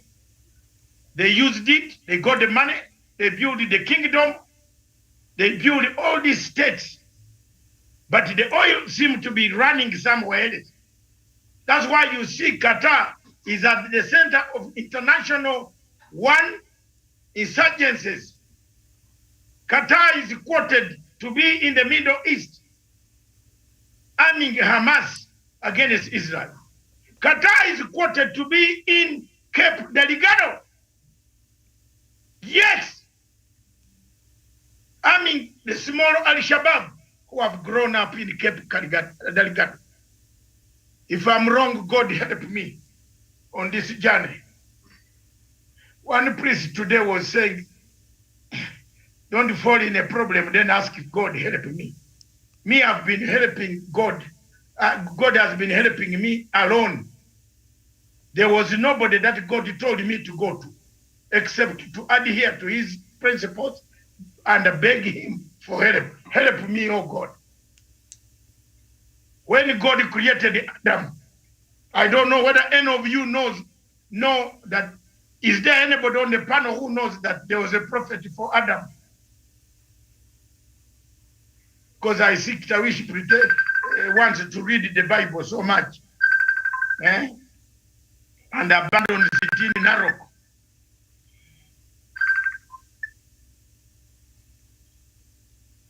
There is nobody who can tell me that God sent a prophet to talk to Adam? No. It's direct talk. Mungu alimwambia usikule hiyo kitu. Mwambia mama asikule hiyo kitu. He went, he declared, he feared the wife. He feared Miriam, and he did not tell Miriam direct. Miriam in the morning went to the garden caused all this problem. So I am now telling the truth here. France does not have the money to grieve. And the serpent also feared the man. The what? The serpent also feared the man. He decided to go to the woman. The serpent was sent by God direct. I mean, God came to the man direct to tell the man, to command the man not to eat of the fruit of the middle. But now the serpent came now through the woman because he knew maybe the woman will easily be manipulated or will accept. There you are. It's debatable. And Miriam will not take that lightly. She will debate with you until the chicken come home. So let's leave it for another day on unfiltered. Mark that one, Miriam, unfiltered topic. Now, we bring this to an end, the Zimbabwe angle. Now the French, after seeing the confusion they caused in Mozambique, Miriam, they go to Zimbabwe. First, America came to Zimbabwe and asked the Zimbabwe government, the president, that can you send your troops to Mozambique? We shall do this, we shall do that, we shall do that. Some of us protested. And one of the good things with the government, the people, there are people in the world who listen. Some people listen and take action. Some people don't listen and they underrate you until it comes to a person, a thing becomes very bad. The president took steps and avoided American request. Now, America is also part of the Chevron oil. There is another oil company, Miriam, look for it, in Mozambique, that is buying, that is interested in the Beira Triangle. They now said we cannot manage. They now contacted, CIA contacts DSGE, which is the French intelligence, to start working on a plan to have Zimbabwe sack itself. Go and ask Zimbabwe, we have failed. But Zimbabwe, who is pushing Zimbabwe? Who wants to push Zimbabwe? Qatar is coming with goodies. Oh, we can do this, we can do that. That's what Qatar did. Didn't you see the sheikh coming here? That is the same man who does all these rounds in Mogadishu. Miriam, didn't you see him here? He told us that that problem of maritime is going to be over. I told someone there is something going on. Now I've discovered there is something going on. I don't want to say it. Let it be for the good of this region. Me, the only thing that I can tell the region, and which I tell the Secretary General of the United Nations, is there is a threat to peace in the Indian Ocean. Can I repeat that? Because people are hiding these things. But there is a threat, a huge threat. Cape Delgado is near Tanzania, near Zanzibar, near Pemba. It's very close. Some of the islands there are named Pemba. The Mozambican islands are named Pemba, which is the Pemba of East Africa. It is very easy for pirates to be hijacking ships in the Indian Ocean. And we are waiting, it is spreading. Now they want Zimbabwe to be sucked in. But Zimbabwe must be very careful. Zimbabwe must be careful not to be sucked in a war that will suck them themselves while they create a regime change through the American George Soros, who is very present around the borders of Zimbabwe, in Johannesburg and in Lilongwe. George Soros' offices, both in Lilongwe and Johannesburg, fund Chamisa and his activities. So if the president wants to hear, there you are. It's a free information. You don't need an intelligence officer to fly where to find it. I always give it as it is. May God rest some of my friends who have passed saying the truth. I speak the truth. I don't keep something under the table, Miriam. The French are trying to suck Zimbabwe into a conflict. They have finished to destroy West Africa. They have finished to destroy Central Africa. They have finished to destroy South Sudan. They are finishing to destroy Mogadishu through Qatar, their proxy. They have failed to give us money for the LAPSET. They withdrew from the LAPSET. They came to Tanzania, they have destroyed Magufuli. Magufuli refused them, they finished it. Now we don't talk. So many people are not talking about Magufuli. He's gone. He's forgotten. Have you seen that, Miriam? He's forgotten. And yet Magufuli stood firm and told the French, no way. He made a mistake to come back and agree with them. So the people who were forcing the French on Tanzania created a problem that we see in the region now. The rebels that are in northern Mozambique are the rebels that 6 years ago pretended to be, and I repeat, pretended to be construction workers who poured themselves through Tanzania. Now we have rebels killing people in the northern part of Mozambique. We have a president in Maputo who is a commercial president, but not a political president. Why has he refused SADC, Miriam, to bring in troops? Why? I submit. All right, thank you. And I think you have extended. I think I've finished the subject. Finished that subject. We need to move. I'll just move on to the next subject. Yeah, Somalia is Turkey becoming another facilitator for. Now, Turkey's influence in the Horn of Africa is back in the spotlight following the announcement that Somalia has invited Turkey to explore for oil on its seas. The invitation was preceded by a maritime agreement Turkey signed with Libya last year, which increased tensions in the Mediterranean over energy resources. Turkey is building on its already strong relationship with Somalia as it accepts an invitation to explore for oil on its seas. Ankara has spent years building trust in the region as it seeks to increase its influence. You know what, Miriam? Yes. I will not speak much. Mm-hmm. I will hand it over to the younger generation here and all of them who can make their points. Mine is a point to caution. The Ottoman Empire has 3 strands of ideology.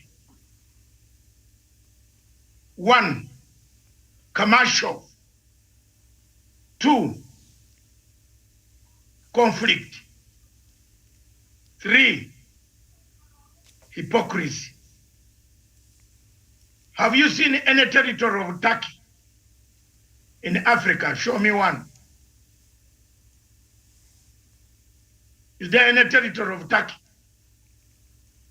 Despite the fact that the Ottoman Empire was one of the most powerful empires in Europe. You remember the Ottoman Empire that fought the battles of Carthage, which is the current Tunis.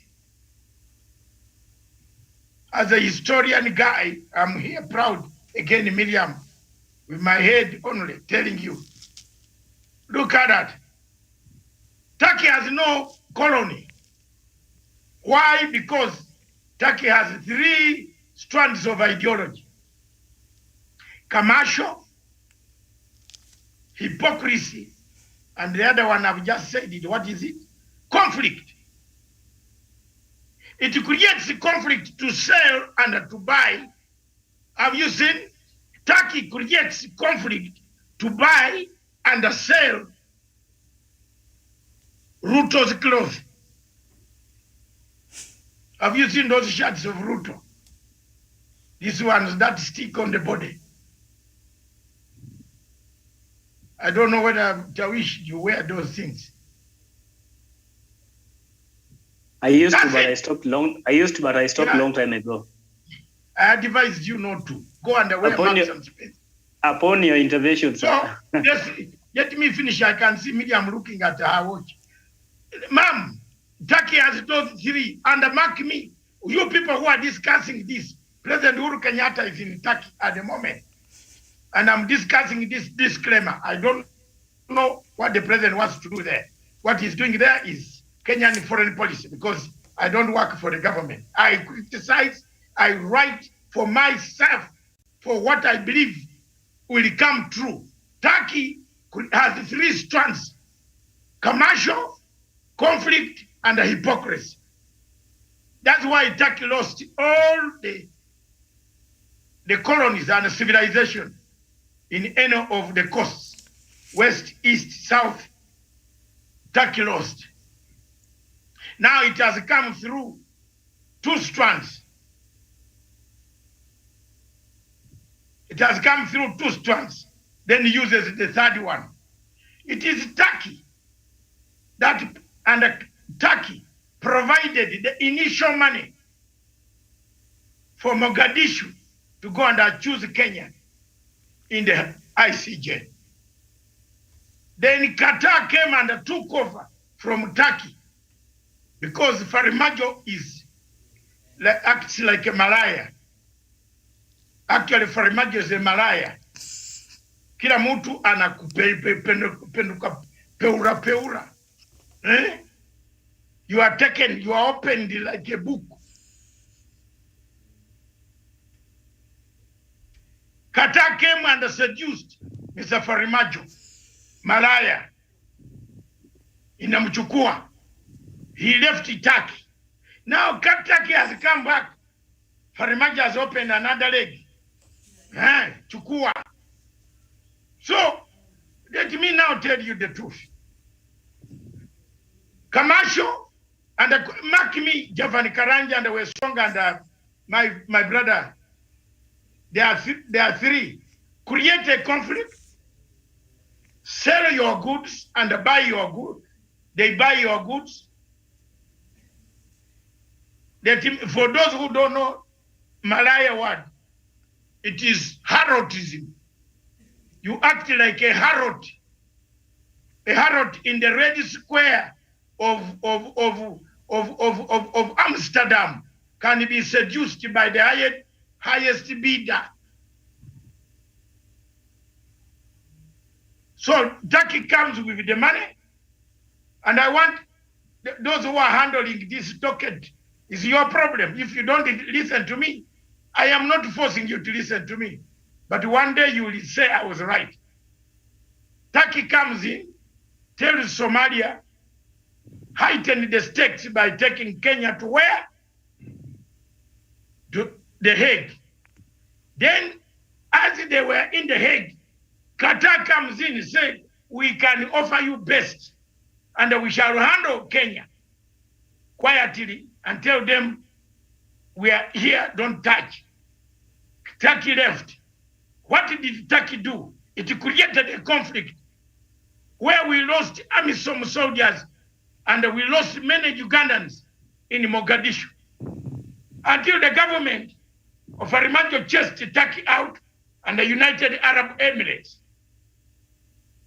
Now Turkey has finally seen the fading star because Qatar is busy arming Hamas.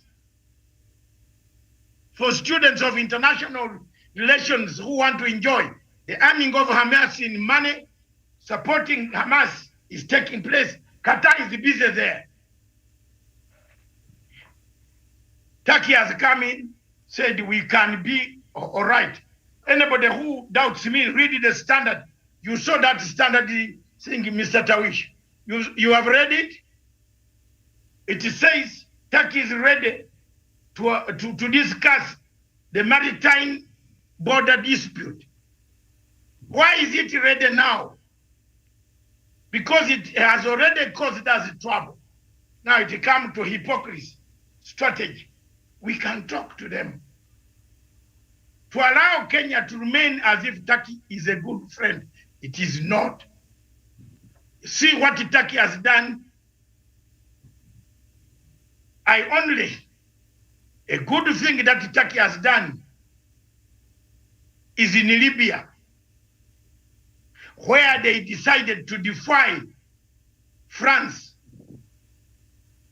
And that's where we are going to get a problem. And I went on the side of the Libyan government and poured the troops in Tripoli. Now, the problem we have here is that France also is having a share because France controls the ICJ. It pays the judge's salary. This is a problem where you have an international agency and no money for payment comes from the UN. One country comes up to say, I will pay the agency. It is pocketed. Remember the president of that court? The first one was a French. The second one was this Somali man created by France. Now they have brought another one created by France. Look at the dynamics. So anybody handling Kenya's type of foreign policy, you have a quagmire. Thank you very much, God. I don't think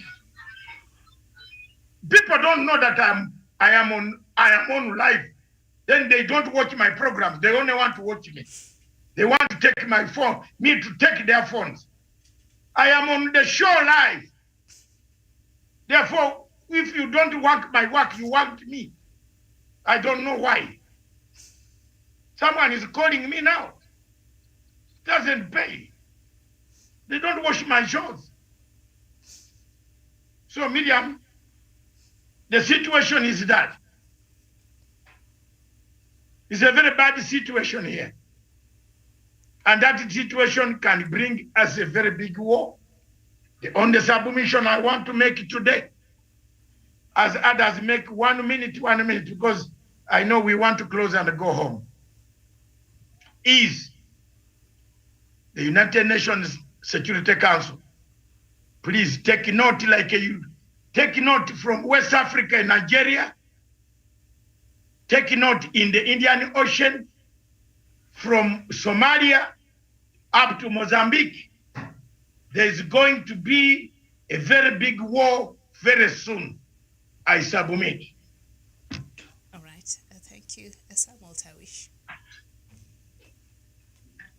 Well, thank you so much, Miriam, for yet this opportunity. I think Dr. Masanga has extensively touched on that matter of Somalia and the hand of Turkey in as far as the dispute between Kenya and Somalia is concerned on the maritime border dispute. And I think, Miriam, nothing is further from the truth. And Turkey appears to be sitting on the fence, and they appear to be hypocritical, like Dr. Masanga has put it, because again, at some point, they appear like they are siding with Somalia. At some point, it's like they want to buy the already disputed the oil fields in the Indian Ocean. But at the same time, it's like they want Kenya to treat or perceive them as friends, that they can be neutral arbiters to the conflict that is between Kenya and Somalia. When Kenyans really know that Turkey is the one which has been behind the scenes trying to force and compel Somalia to actually have this conflict with Kenya not resolved. So Miriam, I largely agree that Somalia is part and parcel of the problem we have on the oil disputes in the Indian Ocean. And they're actually the force behind Somalia's rigid position. Even the refusal, for example, to withdraw the case at the International Court of Justice and bring it back so that it can be deliberated right here back at home. So moving forward, I think it is important for Kenya really to know who the true friends are, because that is equally very, very important. When you have people who disguise as friends when they are real enemies for you, and because they dine with your enemies, that in itself tells you that they did not have your interest at heart, and theirs is about maybe the opportunity they want through this conflict for them to exploit these oil deposits that are actually found in this Indian Ocean, especially in the disputed fields. Miriam, I submit. Okay, thank you, Samuel Tawish. Daniel Wesonga. Yes, thank you, Miriam Ogutu. And sorry, I'm on the movement. I may not be able to switch on my video. So just to put my 2 pence opinion on that, I really like to anchor it on what Dr. Matsanga said, and he has always held that the conflict between the diplomatic row between Kenya and Somalia has always had an invisible hand, and in this case, Turkey and Qatar. And the fact that he talked about the commercial aspect of Turkey, that shows you that we might never have a closure on this particular matter, in as much as Turkey is hiding behind the scenes and trying to pull their influence on whatever is happening to Somalia. And because the regime in Somalia is all about making business and making a kill out of the resources that are there in Mogadishu, and in this extent, they have actually gone beyond their borders and actually annexed the oil and the gases that belong to Kenya in the Indian Ocean, then that tells you that this is all about business, and Kenya should wake up and smell the coffee and be able to see this invisible hand that has been causing acrimony through Somalia, through its foreign policy towards Kenya. I submit. Okay, thank you so much. Indeed, we know that Turkey does not have so much footing in the continent, so it could be one of its, trying to get a hold of the Horn of Africa. We know it has been very friendly with Somalia. They have been allies for a long time, but also I think it's part of its dynamic African foreign policy. It's been trying to get a footing in the continent, but also it could be that it wants to, counter the powerful Gulf rivals. We know also Saudi Arabia, UAE, they also have interest there in Somalia. So whichever way that is. Jevan Karanja. Thank you very much, Miriam. And when you look at the tricks and the kind of teasing that the Turkey used, they came in Somalia in 2011 to bring peace and so on, to negotiate for peaceful Somalia. But to date, Miriam, we have not materialized or have actualized the talks to ensure that we have a peaceful Somalia as we speak. They came there to try to bring some kind of remedy to the famine, a strict country. But Miriam, they came as friends. But Miriam, they later turned to take advantage of the scrabbled or to disintegrated Somali for their own benefit. They started exploiting the oils. They started pocketing the president of Somalia and Farmajo. And now they have used the country, Miriam. Therefore, this is not a good friend. This is a person who is determined to ensure that he competes with other oil exporting and importing countries like the Gulf, as you have said, and the Arabs countries. Therefore, when you look at Turkey very well, Miriam, they come as a chameleon. They camouflage depending on the environment. But when things change, they expose who they are. Therefore, Miriam, the kind of tensions that we have in Somalia and Kenya, Miriam, they all be traced to Turkey because they want to continue exploiting the oil seas in this country. And that is why maybe in one of the way, they have the hand on the case that is ongoing in ICJ. Because therefore, when I see President Uhuru Kenyatta in Turkey, I hope, Miriam, he will come up with policies and a kind of diplomacy that maybe will ease the tension. But when doing this, he should understand that Turkey is a very tricky person, is a very tricky country that we are dealing with. Is a country that have ensured the bitter relationship that we have in Kenya and Somalia exist. Therefore, this is not a person who can be trusted by all costs. Therefore, Turkey and all these issues of Al-Shabaab, Miriam, if they really mean what they say, if they stand for peace as they purport, if they stand to bring change and to bring a prosperity to Somali, Miriam, the issue of Al-Shabaab could have been dealt with a long time ago. The issue of bad governance should have been dealt with long time ago. Therefore, we should be having a prosperous Somali. But what is Turkey doing? Claiming to be a friend of Somali, and we still having a scrabbling and falling apart Somali, disaggregating Somali, and a country that is heading down in terms of growth. It is heading on a downward mobility. Therefore, this is not the kind of friends that we need or to negotiate with. I submit. Okay, thank you. Javan, Douglas. Yeah. It's not there. Douglas is gone. Professor. Therefore, this rapid. Can we wrap it up? Is Professor there? He can wrap it up for us. Is he there? Is gone. Can I wrap it up? I'm still seeing from here. Okay. Okay. Miriam, it has come back to me. I was telling you, I've seen. They have all disappeared. Now, in a final analysis, we all concur. Javan Karanja has just used one word. Down what? Javan, you said down what? Downward mobility. Exactly. That is hypocrisy. If you have a syndrome of downward mobility, you're a hypocrite. It means you are going back from the original thought. That is why I told you Turkey has 3 strands of ideology: conflict, commercial, hypocrisy. Full stop. And therefore, it is up to the people of Africa, it's up to the people of Kenya and Somalia to find out which of the 3 strands they will engage themselves in. President Uhuru Kenyatta is in Turkey, maybe for commercial purposes. But when it comes to Somalia, Turkey does the 3.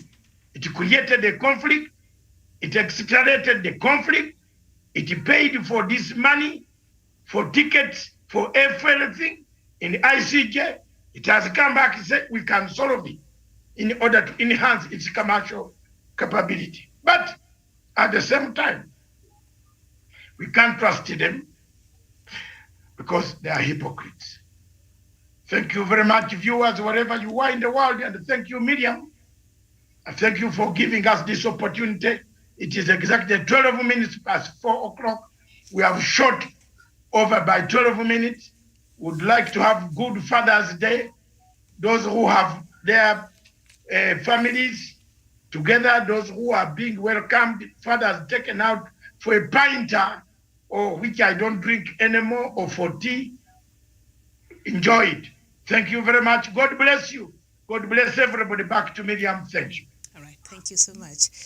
Dr. David Matanga, thank you, Samuel Tawish, thank you, Daniel Wesonga, Javan Karanja, Douglas Kirimi, and of course, Professor Jared Onyari. And before I forget, today also was World Refugee Day. It is usually celebrated today, and this is a day that is designated by the United Nations to honor and celebrate the world's refugees. UNHCR, that is the UN's refugee agency, says World Refugee Day is an occasion to build empathy and understanding for the plight of refugees and to recognize the resilience in rebuilding their lives. Thank you so much for watching, and a happy Father's Day to our viewers. I think, Miriam, you can't go. We can't go without I. Yes, we have to go. We can't go without. Are you hearing me? Mm-hmm. You can't go without I saying something. Can I? Okay. Yes. Being a World Refugee Day, I want to give all the refugees worldwide, wherever you are, hope that I'm one of you. I'm one of you in the sense that 36 years ago, I became a refugee. At the end of sometime within the 36 years, I was settled. I became a settled person I lost my statehood. So I encourage you that don't give up hope. I went to school. I started scratching from zero. I went to school. I studied. I competed with the mighty.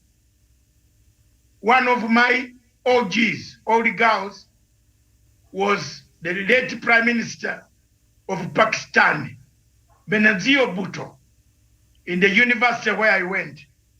May her soul rest in peace. We went together. She used to come in the classes. We used to sit on the same desk because she liked the way I organized myself in political science. And she could share, said, one day you will have a vision.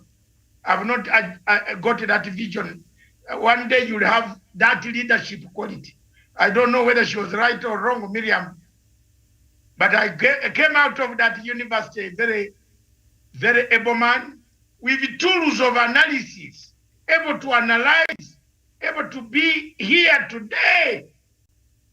And when I hear somebody in Kenya telling other people's children that they should not go and read for degrees, that they should remain cattle herders in West Pokot, I think that man is a devil.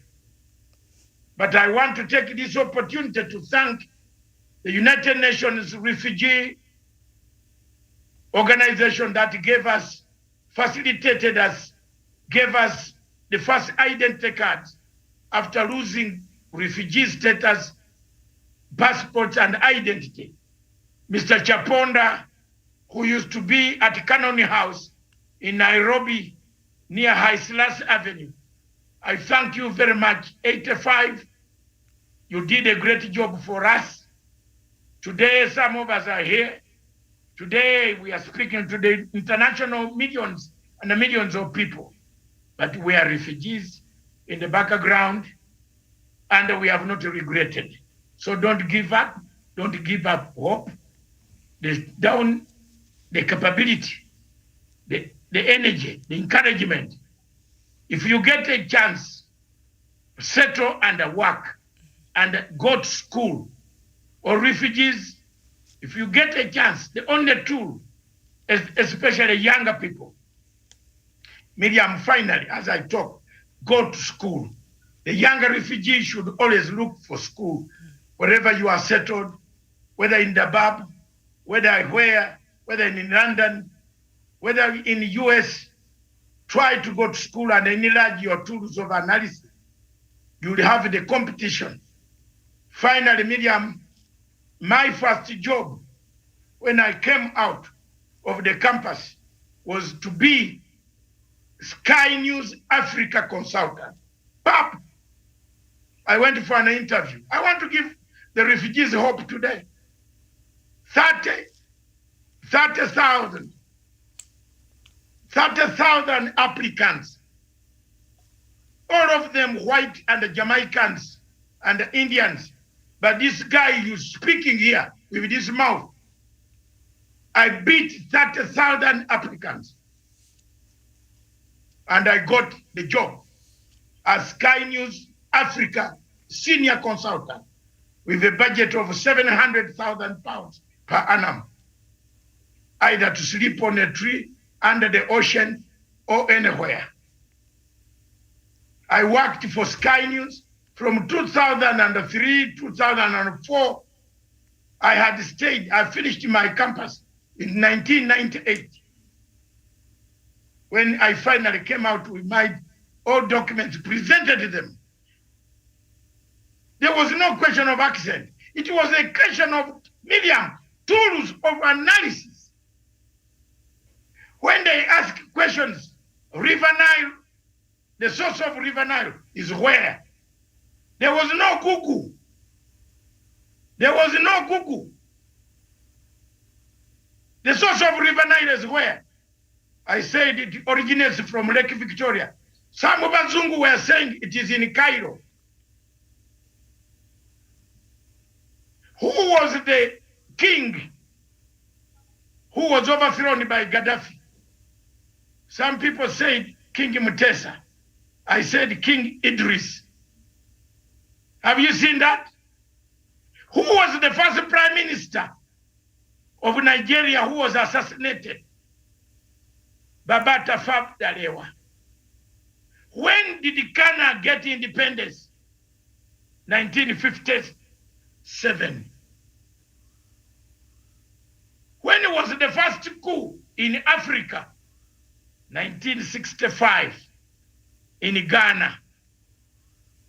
When was Nkrumah toppled? Look at me.